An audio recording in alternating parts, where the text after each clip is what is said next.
I know I've been doing all Mets videos, and you guys have been so supportive, and I really appreciate it, but this is Frank About Sports, and I've got to talk about this James Harden trade to the Brooklyn Nets because this is just crazy. I cannot believe that the Brooklyn Nets traded away Caris LeVert, Jared Allen, Taurean Prince, Rodions Kurucs, and 4 first-round picks for James Harden.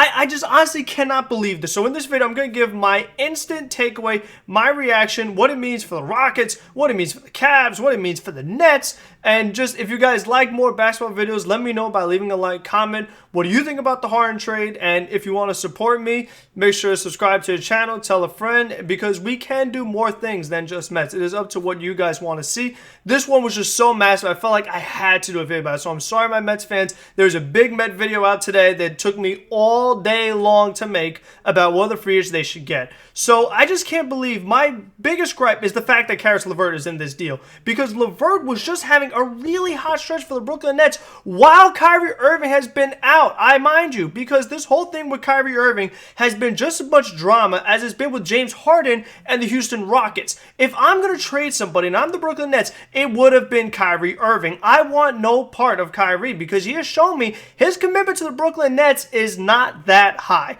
He's a very quirky guy to begin with. He does a lot of strange off the court stuff. He says a lot of interesting things, threw the Nets young players under the bus last season, and then he just disappears, has shoulder injuries, all these different problems with Kyrie Irving. Not to mention his play style doesn't work that well with Kevin Durant because they both need the ball in their hands. You want to talk about a guy who needs the ball in his hands? That is James Harden. This guy will have a crazy usage rate, will jack it up like a monster. He'll get you a bunch of points. I mean, James Harden is probably the best scorer in the league. Don't get me wrong, but James Harden also has this massive ego with him, and I just don't think that that massive ego meshes well with Kyrie Irving and with Kevin Durant. I think that Caris LeVert is a better fit because LeVert is a lot less selfless. He helps out that second unit because right now with Kyrie being out and once Kevin Durant's off the court, you need some kind of offense. LeVert's been providing that for you. Do you want to do that now with Harden? Do you want to stagger these guys? You could. The other thing you did was you lost Jared Allen. You lost the best center on your team. So now you're going to rely on DeAndre Jordan, who isn't that good anymore.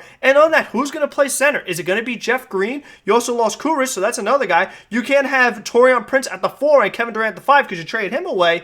And now you also sacrifice your complete future for James Harden. Why would you do that? You're taking on a massive contract and your future is just done. The Nets say we're going for it, but you didn't make your team that much better. When you lose that many players, plus your future, for a guy that has been very disgruntled, his defense is questionable. I mean, and again, he does not fit well with Kyrie Irving. Kyrie Irving and James Harden do not fit together in the backcourt. And you have another big-time guy like Kevin Durant who needs the ball in his hands. So I just don't think that this was a smart move. I don't think this was a good fit.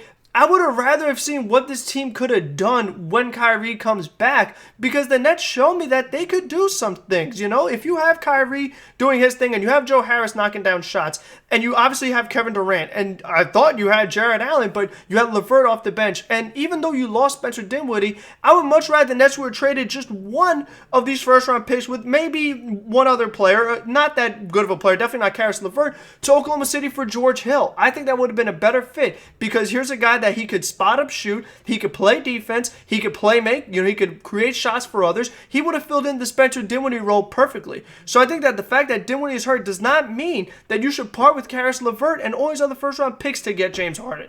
I am just very disappointed. I'm very upset at what the Brooklyn Nets did. I just don't think this is going to work. This does not mean that you're going to beat LeBron James and Anthony Davis in the finals. It doesn't make that work because Harden also, another thing, has a tendency to every now and then disappear in the playoffs. In a Game 7, James Harden just craps out and he's done. He all of a sudden, he's inefficient with his shooting. He turns the ball over. We already know his defense isn't great. And just this kind of personality. And we'll talk about what's going on with Kyrie right now. Right now, Kyrie Irving, he's not playing because he's going to birthday parties for his sister and his father. And that is fine. But in this COVID environment, you can't be doing that. And what has been Harden's problem all season long? Him and his clubs going to all these different places partying, whether it's Atlanta, whether it's Vegas. So his on-the-court commitment is also highly questionable. Came into the season out of shape. So they have two guys with highly questionable work ethics and commitments to basketball. So I just don't like to see that. I'm very frustrated by this trade. So